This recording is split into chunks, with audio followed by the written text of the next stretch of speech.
যাদবপুর কাণ্ডের প্রতিবাদে ফের পথে নামলো এবিভিপি। যাদবপুর 8B মোড়ের সামনে প্রতিবাদ কর্মসূচি।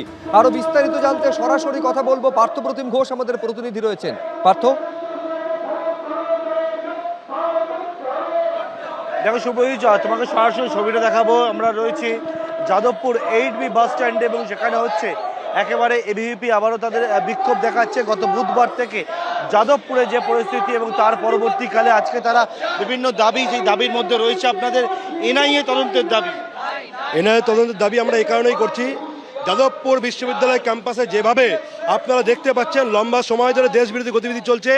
আমরা দুজন অধ্যাপকের নামে এফআইআর করতে চলেছি, পার্থপ্রতিম রায় এবং অপরজন রাজেশ্বর সিনহা, তাদের নামে আমরা এফআইআর করবো এবং তাদেরকে অবিলম্বে দেশবিরোধী গতিবিধিতে তাদের কোনো মদত আছে কিনা সেটা দেখতে হবে এবং তাদেরকে যাদবপুর ক্যাম্পাসে এই যে দেশবিরোধী স্লোগান, সেই স্লোগানের জন্য তাদেরকে অবিলম্বে গ্রেপ্তার করতে হবে, এটা এবিভিপির দাবি। এবং সেই দাবিতে দেখতে পাচ্ছ একেবারে তারা একটা অভিযোগপত্র নিয়ে এসে তারা যাদবপুর 8B বাস স্ট্যান্ড সেখানে হচ্ছে বিক্ষোভ দেখাচ্ছে এবং একেবারে বিশাল সংখ্যায় পুলিশ বাহিনী, পুলিশের ফোর্স সেটা মোতায়েন রয়েছে এবং যাদবপুর 8B বাস স্ট্যান্ডের সামনে এই মুহূর্তে এবিভিপি যারা সমর্থকরা রয়েছেন, কর্মীরা রয়েছেন, তারা কিন্তু এসে একেবারে স্লোগান দিচ্ছেন এবং বিক্ষোভ প্রদর্শন করছেন।